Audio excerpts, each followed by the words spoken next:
If you go from waking up dreading every single day at work to actually feeling calm, focused, and in control without sending a single resignation email, would that be worth 10 minutes of your time?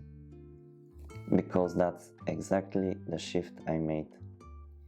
I went from full burnout to my most productive quarter in years, and the changes I made were almost embarrassingly small. Here's the full breakdown. I'm Nick, and on this channel, I help people survive divorce, burnout, and the identity crisis nobody prepares you for.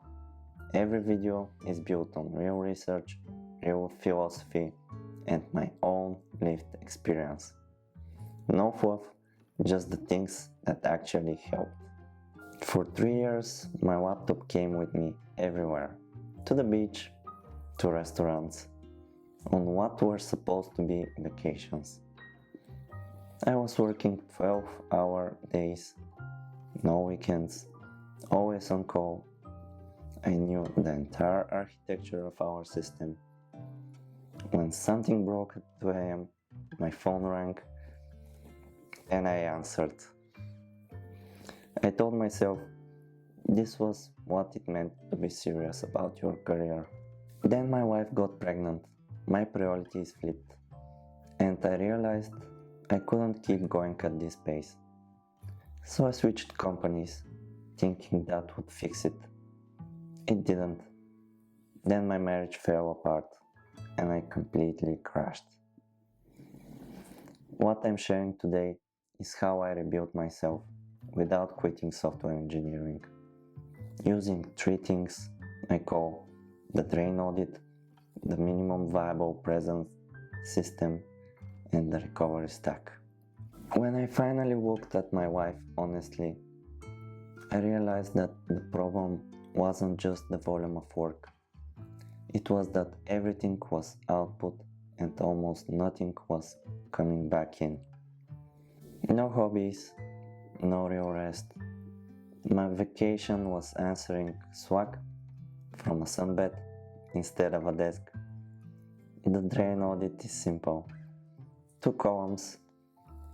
On the left, everything draining your energy. On the right, everything that restores it. When I did this, the left column was enormous. The right was almost empty. That was the moment I understood what had actually happened to me. I wasn't just overworked. I had built a life with zero recovery in it. The Drain Audit doesn't fix anything on its own, but you can't change what you haven't seen clearly. My identity was tied to being the person with all the answers, the one who showed up everywhere. Letting go of that felt like losing something.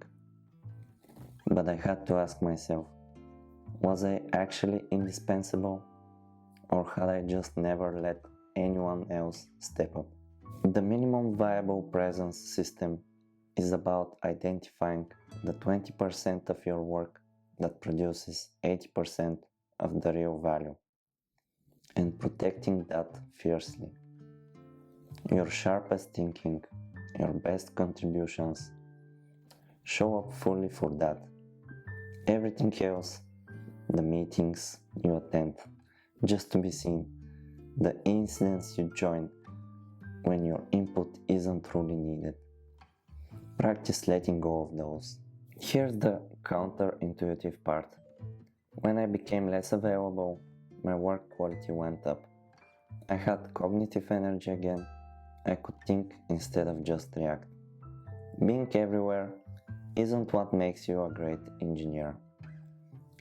It's what makes you crash. I want to be honest, none of this was possible until I had first crashed completely. The burnout, the divorce, the depression hit all at once. And for a while, I was not okay. But hitting that bottom forced me to rebuild intentionally. What I built is my recovery stack. Meditation.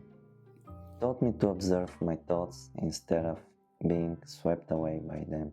Therapy, a space where performance doesn't matter, where I could be just a person. Journaling. Over time, patterns emerged. I could see my energy declining before it became a crisis. Gym. When everything felt out of control, showing up and doing something hard rebuilt my sense of agency. Improv and photography. Doing things with zero productivity pressure, learning to exist outside of output.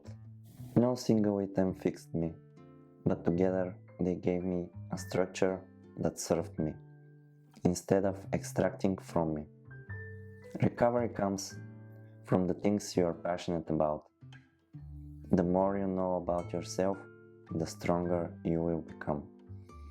Journaling, meditation, therapy are just a few of the tools that can bring that clarity. Try and experiment. I still work as a software developer. I'm still good at it. But I went through a process of getting clear on my actual values: family, presence, health, creativity.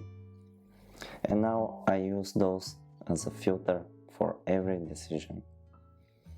I also monitor my energy proactively now, before it crashes. My journal, my gym, my therapy, these are instruments in that system.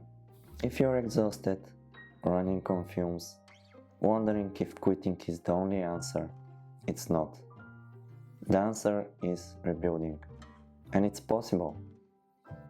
Start with the Drain Audit this week, just the 2 columns. That one exercise might show you more than months of vague exhaustion have.